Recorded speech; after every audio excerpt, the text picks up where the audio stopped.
Thaddeus Cleveland is a retired Border Patrol agent and the current sheriff in Terrell County in Texas. And Nelson Balido is the chairman of the Border Commerce and Security Council, and they both join me now.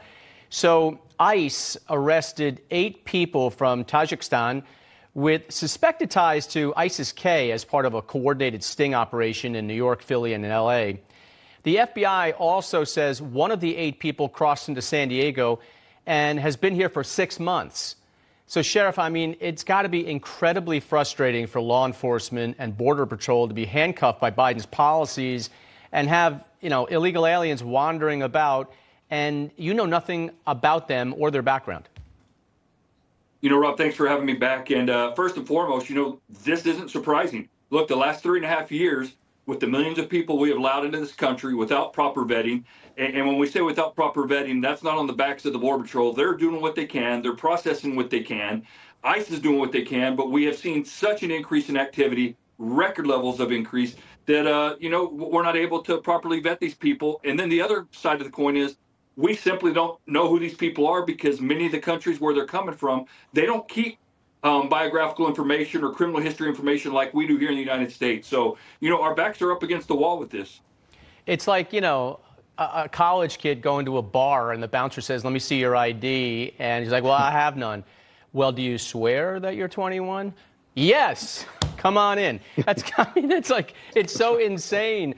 We also learned Friday about President Biden likely soon announcing a new effort to allow illegal aliens to obtain legal status if they're currently married to a U.S. citizen. So, Nelson, the president seems to forget that a lot of these illegals are completely unvetted, probably not even in love, but that's another story. How unsafe is this? Well, it's very unsafe. I'll tell you. So traditionally what's happened is a lot of these illegal immigrants may come over, find a U.S. citizen and marry. Some of them is, like you say, it's that of love, and some of them is out of a convenience. And there has been many, many documented cases, tens of thousands of documented cases over the last few years where it's been known that these families have an arrangement of marriage once they get a document, a legal document, a number of years, and then they separate because it really was more of a convenience marriage. But to your point and to the sheriff's point, the vetting has to continue, and it has to be doing a better job. The Border Patrol is doing everything they can. You're right. ICE is doing everything they can. But the sharing of information and why we're not holding these people at the border till we have more information is the issue that you have. The other problem is that I always say is, what about the folks that we don't know that are here? Yeah. We knew these 8 ISIS people were here, and we knew we can track them down. But how many other ISIS people or other terrorists that may be in this country that have gotten in through the southern and certainly the northern border of the United States? We know that 20% of the people that come over, on top of everything else that we have encounters with, are what they call gotaways. So that's the real fear here, is the people that we don't know and we can never track down, no matter what watch list they may appear on. So, Sheriff, since you were a Border Patrol agent in the past, if somebody shows up and they don't have ID, and they're trying to question them or find out who they are, and nothing's popping up in the computer, and they have a little card that says, "I am afraid," what do we do? Well, we have our processes and procedures in U.S. Border Patrol. If someone has a credible fear claim, then us as Border Patrol agents, or we as Border Patrol agents, we can't adjudicate those claims. We have to forward them on to the appropriate people within DHS, CIS, and let them adjudicate those claims.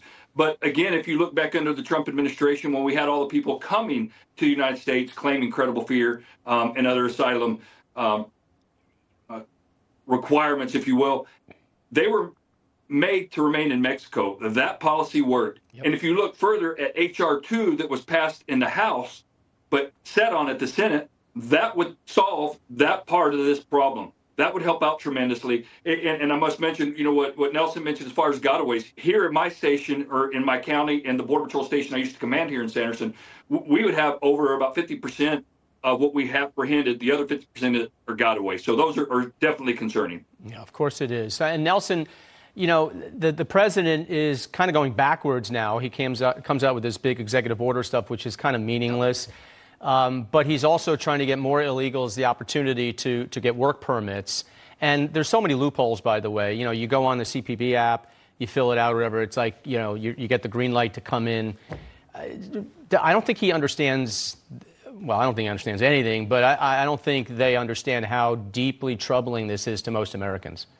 Well, see, what they're trying to do is confuse Americans. They're saying they've put an executive order to try to stop illegal immigration. So their threshold is 2,500. Well, what they don't tell you is they have another 1,500 that are coming to, like you mentioned, the CBP One app through the ports of entry. So now you're talking 4,000 a day. Now it's 120,000 a month, nearly 1.5 million a year. Before you do anything, look, I just think this is smoke and mirrors. They're confusing the population. Really, they're putting things forward to try to dissuade and say they're doing things and trying to blame it on Republicans for not passing a bill. Sure, we need some immigration reform. Sure, we need some. But I'll tell you, the credible fear situation that we mentioned a little while ago, everybody claims credible fear. What's that litmus test? And how you know that it's just simply wrong is because 90% of these people never show up in court. Right. They become lost in America at this point. They can't prove when they need to prove it in court that they have credible fear or there is fear. Well, they don't show up because they know if they show up, they're going to be deported. So why show up? That's a big concern. So it's basically just a ticket in, and then you just get lost in America forever. And it's so obviously ridiculous, because if you have a credible fear from Guatemala, but you make it to Mexico, your fear has ended, you know, and you're in a safe harbor. So it's totally ridiculous. But Nelson Balido, appreciate it. Sherriff, thank you. Keep everybody safe down there, all right? Thanks for having us. Okay.